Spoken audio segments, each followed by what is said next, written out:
오늘 성막 그리고 예배라는 말씀을 가지고 여러분과 함께 말씀을 나누도록 하겠습니다.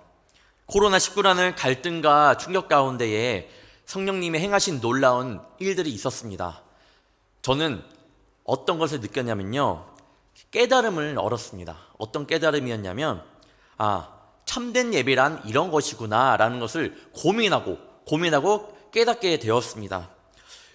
우리 성도님들에게 여쭈어보고 싶습니다. 무엇이 참되고 바른 예배인가요? 어떻게 하는 것이 하나님이 원하시는 예배인가요? 예배를 정말 예배되게 하는 요소는 무엇이라고 생각하시나요? 예배의 본질은 무엇인가요? 아마 코로나19로 인하여 우리가 예배를 드리지 못할 때가 많았고, 예배에 대한 갈급함이 생겼고, 예배를 다시 한번 예배에 대한 다시 한번 정리하는 시간을 가졌던 적이 있습니다. 이것이 하나의 축복이 아닐까 싶습니다.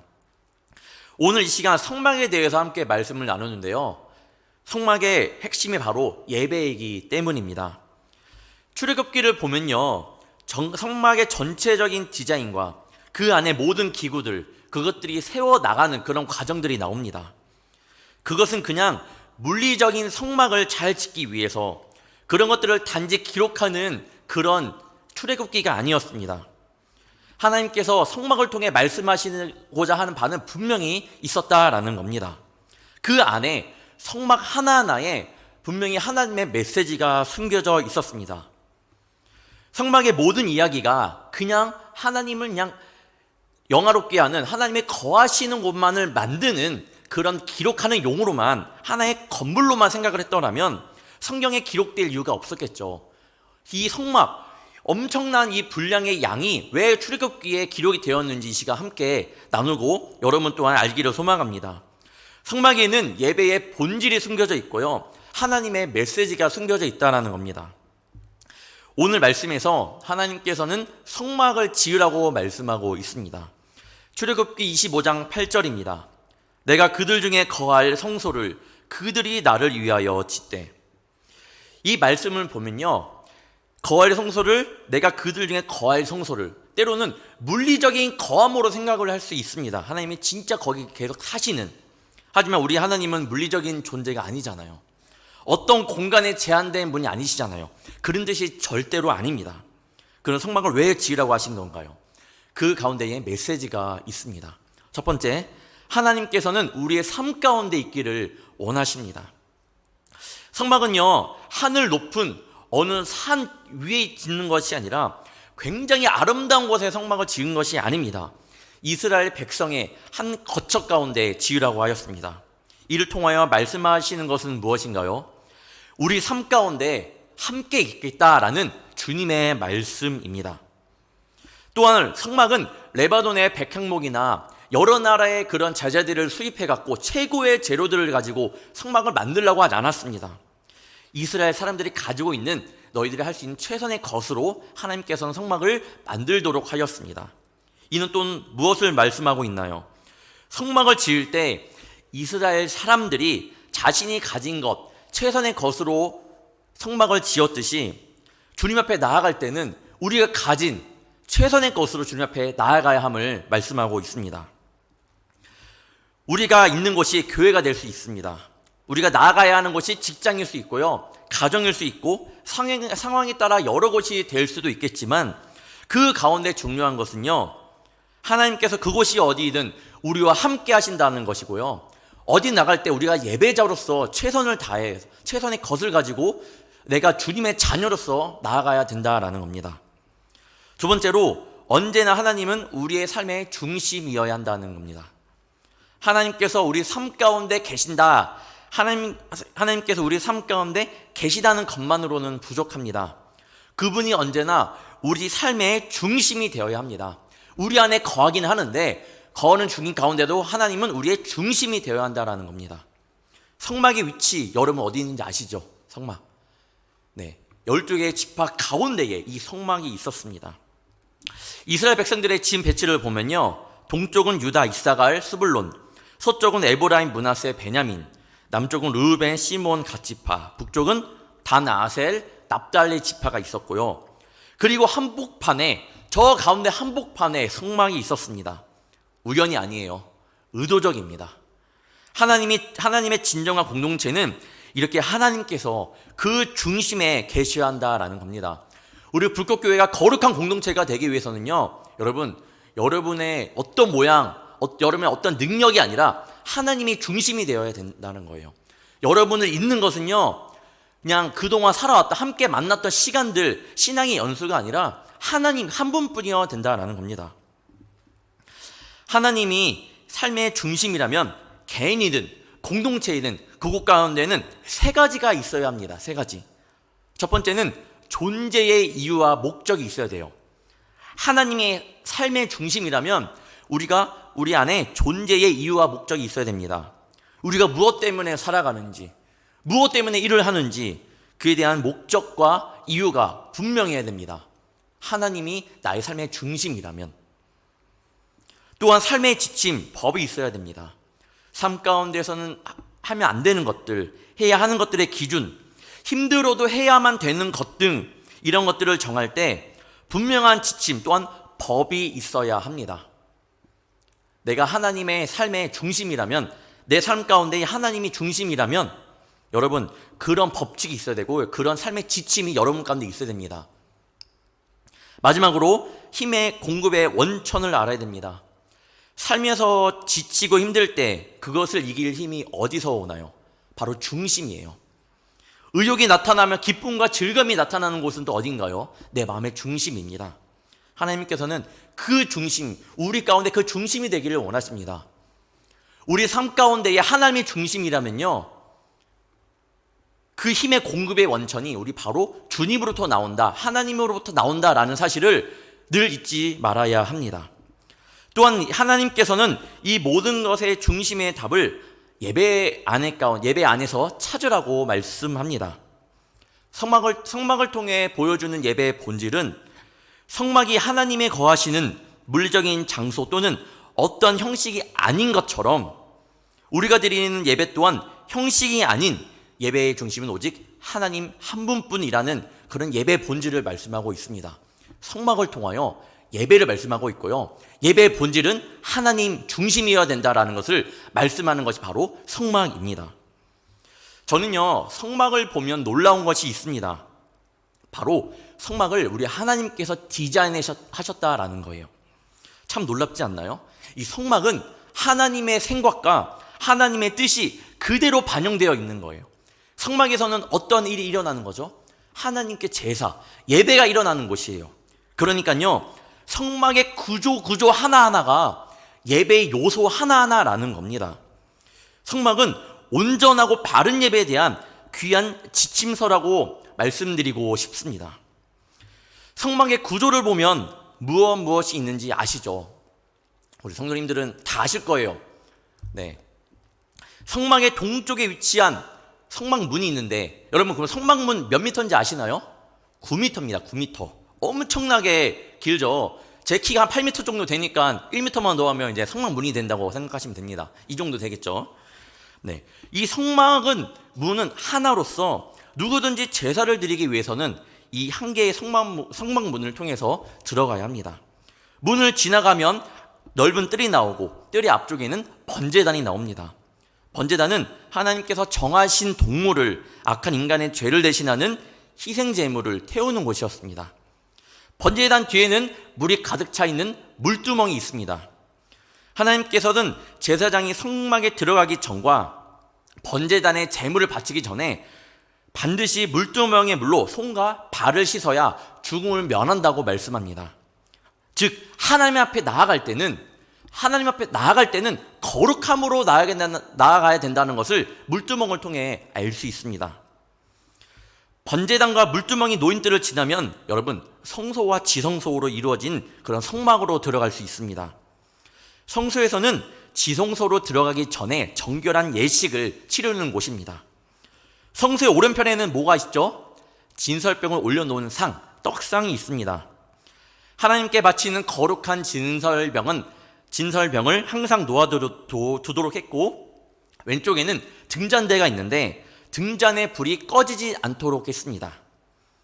또한 성소 앞쪽에는 분향단이 있는데 제사장은 아침 저녁으로 향을 피웠고 향 역시 꺼지지 않도록 관리했습니다. 휘장은요, 성소와 지성소를 나누는 가림막인데, 하나님께서는 지성소와 성소를 휘장으로 나누게 하시고 지성소의 출입을 제한시켰습니다. 지성소는 히브리 말로 거룩함 중에 거룩함, 최고의 거룩한 곳이라는 의미를 가지고 있습니다. 그곳 가운데 또한 언약궤가 있는데, 지성소에는 하나님의 언약궤가 있는데, 하나님이 이스라엘 백성들에게 내리신 계명이 적힌 돌판, 만나를 담은 항아리, 아론의 쌍난, 뭐가 있죠? 지팡이가 있죠. 우리의 죄를 또한 그 언약궤를 싸고 있는 것을 속죄소라고 하는데요. 이 속죄소의 뜻은 우리의 죄를 속하여 주는 곳이라는 이 속죄소입니다. 이 그룹들, 천사들이 이렇게 감싸고 있는 거, 양쪽에서 속죄소예요. 이 속죄소가 굉장히 거룩한 곳입니다. 이것은 하나님의 은혜가 임하는 자리라고 해갖고요, 시은좌라고 부르기도 합니다. 이 속죄소에는 하나님께서 직접 임하신 곳입니다. 또한 제사장은 1년에 단 한 번 지성소에 들어가였죠. 오늘 이 시간 성막 중에서도 성소와 지성소에 대해서 함께 말씀을 나누도록 하겠습니다. 왜냐하면 성소와 지성소에는 예배적인 요소가 굉장히 많기 때문이에요. 이렇게 많은 성막의 구조 가운데 가장 먼저 하나님께서 만들라고 하신 것은 무엇일까요? 오늘 읽은 25장 1절부터 9절까지 다음에 나오는 것이 뭘까요? 바로 법궤입니다. 법궤. 안쪽에 있는 것부터 말씀을 하고 있습니다. 이 말씀 속에는 어떠한 예배에 대한 메시지가 들어있을까요? 법궤는 어디 있다고 했죠? 제일 어디 쪽에 있죠? 제일 안쪽, 제일 깊은 쪽에 있습니다.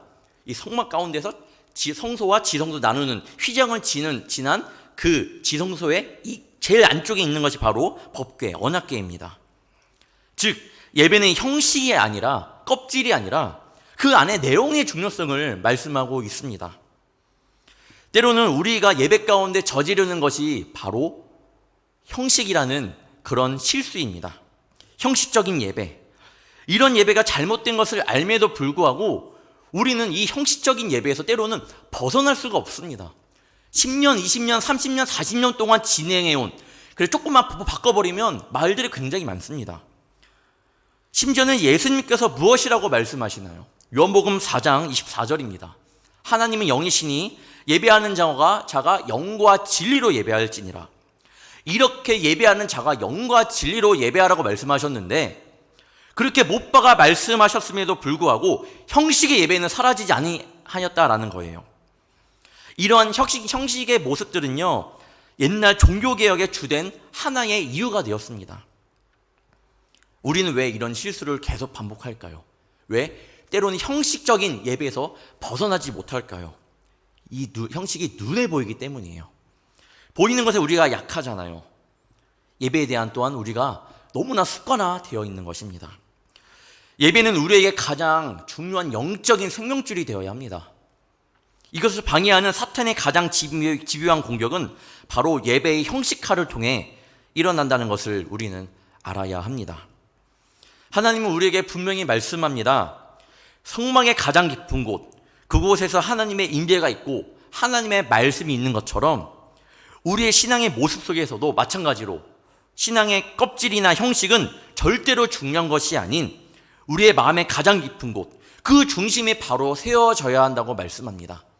가장 깊은 곳, 내 중심에 바로 서야지 이 예배가 진실한 예배, 참된 예배가 된다라고 말씀합니다.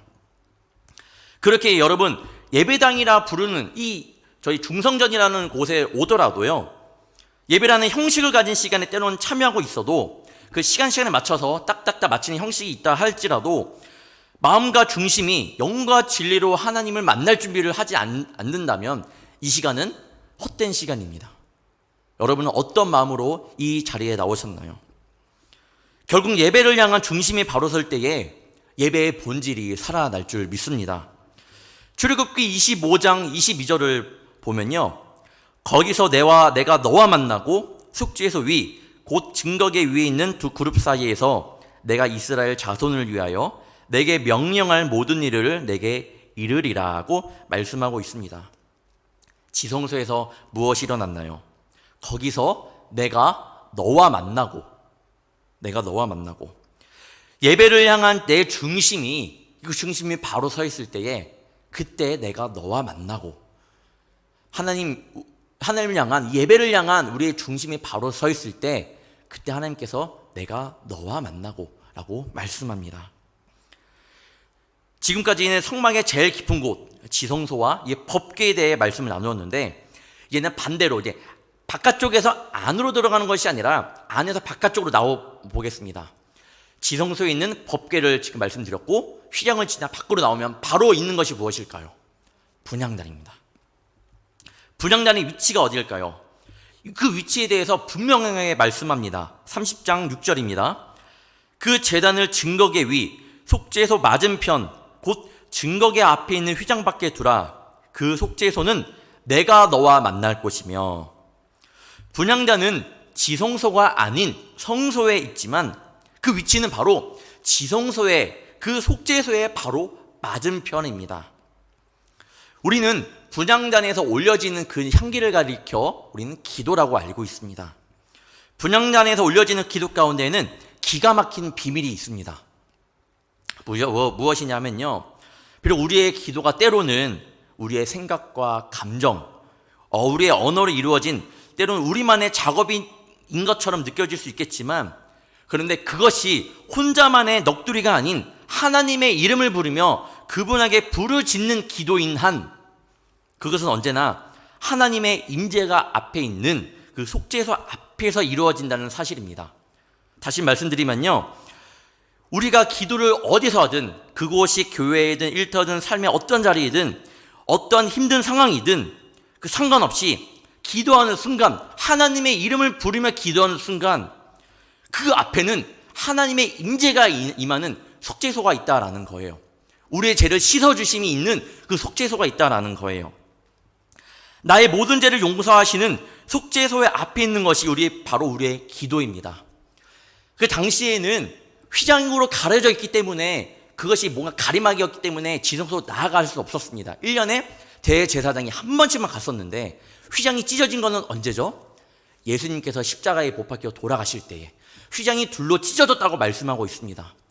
찢어짐으로 인해서 우리가 지성소를 향할 수 있는 문이 생긴 거예요. 바로 예수님이라는 문인 거죠. 그러니까 우리가 기도할 때는 예수님이라는 이름으로 거룩하게 기도를 해야지만 그 하나님의 임재가 안에 앞으로 나아갈 수 있다라는 말씀입니다. 결단코 예수님의 이름으로 기도하지 않으면요, 여러분, 잘못된 기도예요.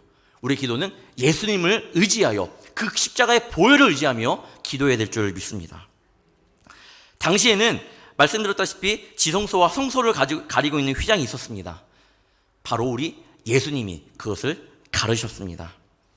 하나님께 나아갈 수 있는 그러한 대제사장만의 고유한 권한이, 누구든지 예수 그리스도의 이름으로 기도하면 그 몸이 찢기면서 열어놓으신 그 휘장을 지나 지성소 안 하나님의 임재가 있는 속죄소까지 다다르게 됩니다. 그것이 여러분의 기도입니다. 그러니까 여러분의 기도는 결단코 작지 않고요, 그냥 중언부언하는 기도가 아니에요. 굉장한 힘이 있는, 예수님의 보혈을 의지하며 기도하는 아주 힘있는 기도인 것을 믿습니다. 제가 예전에도 말씀드렸고 저번 금요 성령 간증 예배 때 말씀드렸던 것처럼 이 불꽃교회가 세워진 것은 기도를 세워졌다고 했잖아요. 기도밖에 보이는 게 없어요. 불꽃교회면 진짜 기도로 세워진 것 같아요. 그만큼 우리의 기도 가운데는 힘이 있습니다. 하지만 많은 사람들이 기도를 하찮게 여길 때가 많아요. 생일 케이크에 꽂힌 촛불을 꾸며 소원을 비는 것처럼 가볍게 여길 때가 많습니다. 하지만 우리의 기도는 그런 것이 아니에요. 희망사항이 아니라 영적인 사건이고요, 영적인 역사입니다. 또한 우리가 기도에서 놓치지 말아야 하는 것은요, 기도는 우리가 필요해서 하나님께 드리는 것이 아닌 하나님께서 그렇게 명령하셨다라는 거예요. 출애굽기 30장 7절부터 8절을 보겠습니다. 아론이 아침마다 그 위에 향기로운 향을 사르되 등불을 손질할 때에 살을 찌며 또 저녁 때 등불을 켤 때에 살을 찌니 이 향은 너희가 대대로 여호와 앞에 끊지 못할지며. 하나님께서 우리에게 기도를 명령하신 이유는요, 우리 믿는 자들이 아름다운 삶을 사는데 꼭 필요한 것이 있기 때문에 그렇습니다. 아름다운 삶, 바로 하나님께 영광이 되는 삶이죠. 또는 아침마다 그리고 저녁 때 등불을 켠다는 것은 그동안 많이 들었던 것처럼 기도의 끈을 놓지 말라는 거죠. 예전에 우리 자녀들을 위해 기도할 때 밤마다 잘 때 기도를 해줬잖아요. 맞죠? 다 기억나시죠? 기도하셨죠? 자녀들을 위해서. 요즘에는 어떻게 하고 계신지 한번 묻고 싶어요. 자녀들을 위해 결혼한 그래서 이제 출가한 우리 자녀들도 있을 텐데 그 자녀들을 위해 어떻게 기도하고 계신가? 아침 일어날 때, 잘 때 꼭 기도해 주시면 감사하겠습니다. 그래야지 우리 성도님들의 신앙의 유산이 물려지는 거예요. 기도는 힘이 있다고 했잖아요. 그 기도의 힘이 분명히 우리 자녀들을 변화시킬 줄 믿습니다. 이 가운데도 자녀들 때문에 힘들어하는 성도님이 있습니다. 알고 있어요. 네, 어떻게 하겠어요? 하나님께 맡겨야지. 인간의 힘으로 도저히 되지 않더라고요. 저도 그런 기도 제목이 있고 참 변화시키고 싶은 사람이 있는데 제 힘으로는 감당할 수 없더라고요. 하나님을 의지하며 나아가는 저와 여러분이 되기를 축복합니다. 성소를 들어오면 오른편엔 진설병을 올려놓은 상이 있습니다. 네, 떡상이라고 하기도 하는데 이거는 하나님께서 드시기 위해 차려놓은 상도 아니고 누구의 밥상도 아니에요. 바로 우리를 영적으로 먹이시는 하나님의 은혜의 메시지가 숨겨져 있습니다. 저는 즉 이것을 우리를 위해 차려진 하나님의 은혜의 식탁이라고 좀 부르고 싶습니다. 인간의 내면에는요, 채워지지 않는 굶주림이 있습니다. 굶주림이 있어요. 분명히 있어요. 그 굶주림은 정말로 우리를 힘들게 합니다. 그 굶주림이 채워지지 않으면 어떠한 일이 일어나나요? 삶의 각종 허무와 무의미, 무력함, 재미없음이 있고요. 때로는 그런 삶의 허무함이 있으면요, 우리 때로는 분노가 나오기도 합니다. 분노. 알게 모르게 내 마음 가운데 분노가 일어나요. 결국에는 그 굶주림을 채우기 위해 인간의 노력을 합니다. 그렇게 하다 보면 잘못된 인간의 노력으로 인하여 탈선이 일어나고 비행이 일어나고 고통이 일어나고 중독들로 변하게 됩니다. 즉 굶주림이 바른 것으로 채워지지 않는다면요, 인생은 절대로 바르게 움직일 수 없다라는 겁니다. 그래서 굶주림은 반드시 채워져야 돼요. 해결돼야 합니다. 분명히 그것밖에 다른 답이 없습니다. 채워져야 하는 것밖에 답이 없습니다. 근데 무엇으로 채우냐? 바로 우리 주님의 사랑으로 채워야 합니다. 진설병은 그 마음의 굶주림을 채우는 바로 예배라고 부르고 싶습니다. 여러분, 어떤 것으로 우리의 마음의 굶주림을 채워야 될까요? 바로 예배예요, 예배. 예배를 통해 채워야 됩니다. 출애굽기를 준비하면서 참 우리 목사님들도 많이 고민을 했던 것 같아요. 너무나도 잘 아시는 말씀. 왜냐하면 창세기, 출애굽기, 레위기까지 성경 일자 하면 그냥 작심 3일 해갖고 첫째 날 창세기 다 읽고 둘째 날 출애굽기, 셋째 날 레위기 다 읽잖아요. 그러니까 출애굽기는 다 알고 많이 읽습니다. 근데 여러분, 자녀들에게 사랑한다 말을 들으면 기분이 좋아요, 싫어요? 자녀들이 우리를 사랑한다는 말을, 그러니까 사랑한다라는 걸 알고 있죠. 그런데 또 사랑한다고 들으면 기분이 좋아요, 싫어요? 좋아요. 왜요? 사랑에는 힘이 있기 때문이에요. 이 말씀도 그렇게 생각합니다. 항상 똑같은 말씀이긴 하지만 말씀을 통해 계속 들음으로 인하여 우리 마음 가운데 힘이 넘쳐나야 되고요, 기쁨이 넘쳐나야 됩니다. 왜요? 말씀은 힘이기 때문입니다. 우리의 근본적인 굶주림이 이 예배로부터 채워지기를 간절히 소망합니다. 시편 63편 1절부터 5절을 보면요, 다윗이 예배를 경험함으로써 그 예배를 통해 굶주림이 체험받고 만족했던 그 체험을 실감나게 고백하고 있는 장면이 있습니다. 제가 따로 준비하진 않았고요, 한번 찾아보도록 하겠습니다.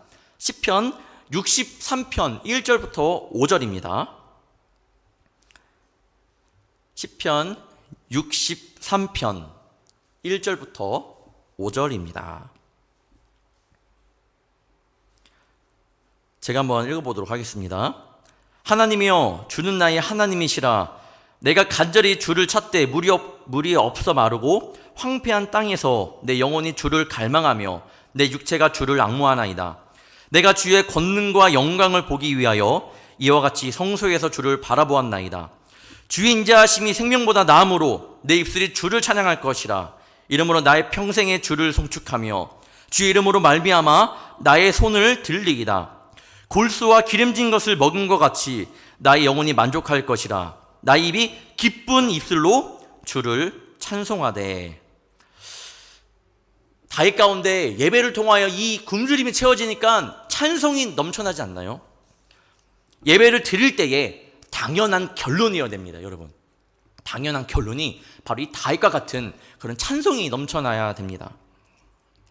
그러면 구체적으로 우리의 영혼의 굶주림이 어떻게 해야 채움을 받을 수 있나요? 출애굽기 25장 30절을 보겠습니다. 상 위에 진설병을 두어 항상 내 앞에 있게 할지니라. 여러분, 우리말로는 진설병이라 하면요, 상 위에 차려놓은 떡이라는 뜻을 가지고 있습니다. 하지만 히브리어로는 그 의미가 달라요. 진설병은 히브리어로 레헴 파님이라는 단어가 있습니다. 여기서 레헴은요, 빵을 의미하고요, 파님이 중요합니다. 파님은 얼굴을 의미합니다. 즉 진설병 레헴 파님은요, 얼굴의 빵이라는 의미입니다. 누구의 얼굴이 있는가요? 하나님의 얼굴입니다. 그렇습니다. 예배가 우리의 굶주린 내면과 목마름을 채우는 역사의 시간이라고 한다면 그 체험은 바로 우리를 향하신 하나님의 얼굴의 역사로부터 시작이 됩니다. 우리는 예배를 통해 하나님의 얼굴 앞으로 나아갈 수 있어야 합니다. 민수기 6장 24절부터 26절, 성도님들도 아주 잘 아는 축복의 내용이죠. 여호와는 내게 복을 주시고 너를 지키시기를 원하며 여호와는 그의 얼굴을 내게 비추사 은혜 베푸시기를 원하며 여호와는 그 얼굴을 내게로 향하여 드사 평강 주시기를 원하노라. 아멘. 이 말씀에서 가장 중요한 것, 하나님의 얼굴. 이 얼굴이 성도님들에게서 돌려지고 가려지고 외면하시는 것이 아니라 그 얼굴이 우리 성도님들 쪽으로 향하기를 축복합니다. 하나님께서 우리 성도님들을 그렇게 바라보는 삶, 그것이 바로 최고의 은혜가 아닐까요? 우리가 늘 하나님의 얼굴 앞에 있는 삶, 우리 그런 가정, 그런 직장, 그런 우리의 자녀가 최고의 축복이 아닐까요? 바롭기는 우리 성도님들의 모든 삶이, 모든 순간들이 하나님의 그 얼굴 앞에 머무는 시간들이 되기를 축복합니다. 그러면 모든 순간들을 예배자로 살 수 있을 거예요. 마지막으로 등잔대입니다. 현재 이스라엘 민족과 국가의 상징은요, 이 삼각형 두 개를 반대로 겹쳐놓은 다비드의 별입니다. 이의 출처와 유래가 정확치는 않습니다. 왜 유대인과 이스라엘 상징이 되었는지는 알 수가 없습니다. 정확치는 않습니다. 하지만 이 다비드의 별이 유대인의 상징으로 공식적으로 사용된 것은요, 1897년 1차 시온주의 운동 때였습니다. 그리고 이 별이 역사적으로 가장 유명해진 것은요, 히틀러의 나치 정권에 의해 홀로코스트라는 유대인 학살이 일어났을 때에 유대인들의 가슴에 이 노란 딱지, 노란 이 별을 붙임으로 인해서 유명해졌습니다. 노란 별을 붙임으로써 이 유대인들은 우리들과 다른, 이게 구별하는 거예요. 차별하기 위해서 눈에 확 띄는 저 별을 붙여 놓았던 것입니다. 그래서인지 1948년에 이스라엘이 독립하면서 국기에 이 별이 들어가게 되었습니다. 하지만 말씀드렸던 것처럼 이 다비드의 별은 성경에 나오지 않는, 성경적인 유래가 없는 그런 상징이, 그런 문양이라는 겁니다. 사실 유대교의 진짜 상징은 따로 있습니다. 지금도 유대인의 모임이나 조직 등에서 가장 많이 사용하고 있는 것인데 바로 메노라 하는 등잔대입니다. 이것은 다비드의 별, 영적인 성경인 근거와 영적인 의미가 다비드의 별과 달리 분명히 있습니다. 이 등잔대라는, 메노라 하는 것은요, 이것은 바로 성소에 있는 기물 중에 하나입니다. 등잔대의 메시지는 이겁니다. 예배를 통해 우리 심령 속에 일어나는 역사는 바로 빛, 그리고 밝음이라는 거예요. 다시 말해, 예배는 밝아야 합니다. 그리고 예배 후에도 밝음으로 저 문을 밖에 나가야 됩니다. 그리고 여러분, 그 밝음으로 세상 앞에 살아가야 합니다. 빛으로 부르셨잖아요, 우리 주님께서 우리를. 그 밝음을 가지고 나아가야 합니다. 그리고 여러분의 그 빛을 들고 나갈 때에 여러분 주변에 있는 이 어두운 심령들이 밝게 변화되어야 합니다. 개인적으로 가장 기억에 남는 예배가 있습니다. 제가 예전에 감리교 목사이지만 지금 그 전에 주한 장로교회를 다녔습니다. 청년회 때를 주한 장로교회에서 다녔어요. 청년회 한 1,400명 정도 있었고, 저 때에는. 그때 제가 이제 봉사하고 싶어서 어디를 갔냐면 사랑부에 갔습니다. 바로 지적 장애인 있는 이 부서였는데, 그 수련회에서 한번 찬양을 예배를 드리기 전이었습니다. 예배를 드리기 전에 찬양을 하잖아요. 찬양 인도자가 우리 친구들 다 같이 찬양할까요? 라고 하자마자 우리 사랑하는 우리 그 장애인 친구들이 다 같이 일어나서 찬양을 하는데, 저는 그 가운데서 밝음을 보았습니다.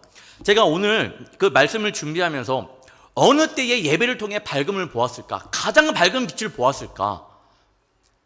그때가 생각이 나더라고요. 당연히 하나님께 부르짖어 기도할 때도 밝음이라고 저는 생각하고 있고 믿고 있는데, 어느 때가 제일 밝았을까 생각하면 그 장인들이 찬양하고 기도할 때였습니다. 정말 달라요. 그 모습에서 밝음이 나오는데 감동받았고, 그때가 한 10년 전, 12년 그 정도 전이었는데 아직도 기억을 하고 있습니다. 그 감격을 잊지 못합니다. 그 밝음이 너무나도 강력했기 때문이에요. 예배는 이렇게 밝아야 합니다. 예배는 빛의 역사입니다. 물론 통곡하고 회개하는 예배가 있을 수도 있죠. 맞아요. 통곡하고 회개하는 예배가 있을 수 있습니다. 있어야 하고요. 그런데 마지막은요, 여러분, 통곡하고 회개해서 시무룩하고 나가는 그것이 아니라, 예배는요, 통곡하고 회개할지라도 마지막에는 밝음으로 나아가야 돼요. 힘 얻고 나가야 된다라는 거예요. 이 예배당을 나갈 때는요, 여러분, 여러분 마음 가운데, 여러분의 모습 가운데는 빛이 나야 합니다. 알잖아요. 그 사람의 표정만 봐도 저 사람 빛이 나는구나 알잖아요. 연예인들 막 말하잖아요. 연예인들 뒤에서 후광이 비친다. 뭐 그런 빛까지는 아니겠지만, 여러분 나갈 때에는 밝음을 가지고 나가야 될 줄 믿습니다.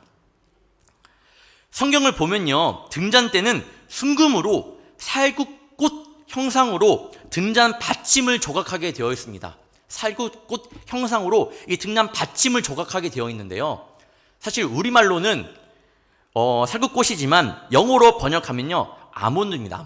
아몬드 꽃입니다. 왜 아몬드일까요? 아몬드의 뜻은요, 히브리어로 샤카드입니다.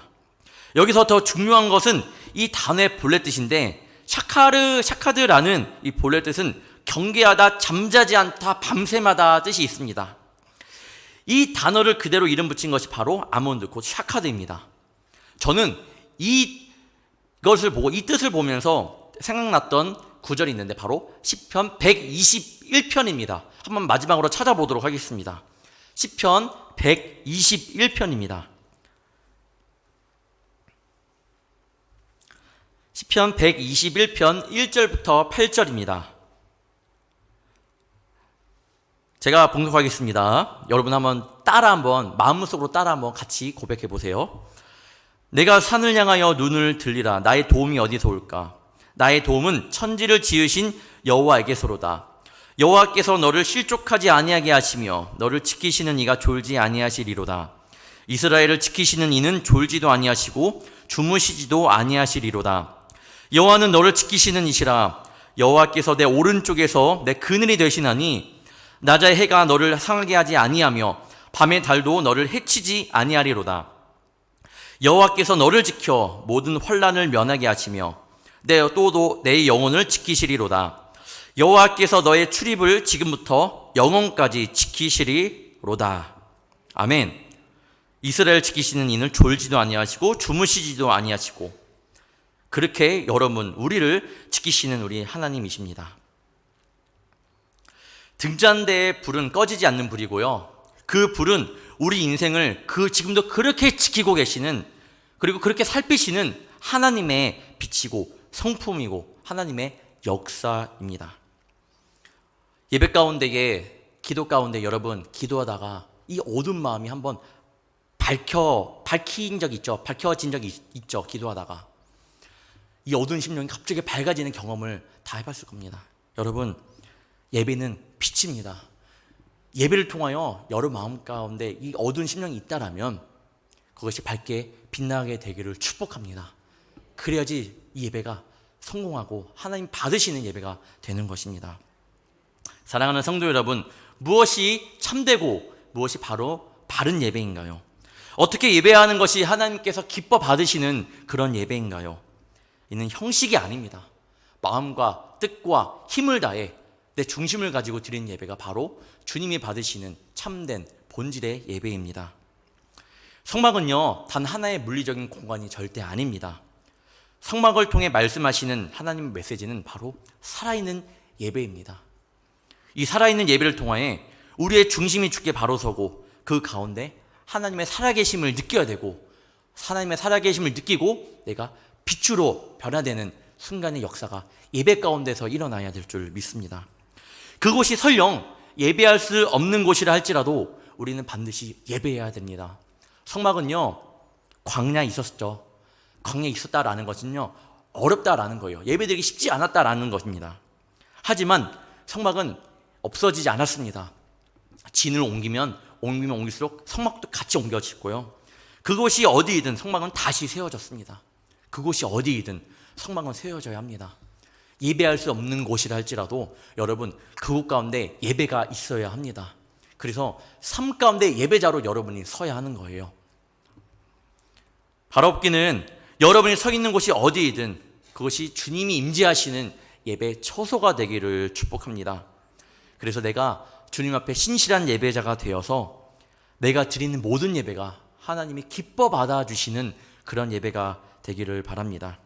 주님께 드리는 예배 여러분 습관처럼 드리지 말고요, 다 아는 예배라 할지라도 똑같은 아는 말씀이라 할지라도 그것을 힘으로 받아들이고 아멘으로 받아들여 여러분 마음 가운데 변화가 있기를, 어두운 심령이 밝음으로 변하는 그런 기쁨의 순간들을 맞이하기를 축복합니다.